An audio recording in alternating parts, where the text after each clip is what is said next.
Isa laban sa lima. Ganyan na naging eksena sa isang tindahan ng prutas sa Makati City. Pumalag kasi ang isang gwardya sa limang lalaki ng loob sa establishmento. May unang balita si Jomer Apresto. Ang akala ng mga kawatan, kontrolado na nila ang niloobang tindahan na ito sa Barangay San Isidro, Makati City.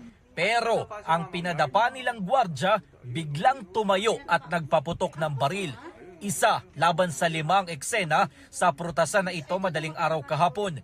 Nagpaputok din ang ilan sa mga holdupper bago tumakas. Maswerteng hindi tinamaan ang gwardya.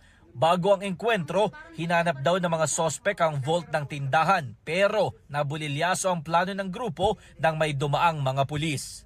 Nataon na nagroronda yung pulis natin, narinig nila yung wangwang.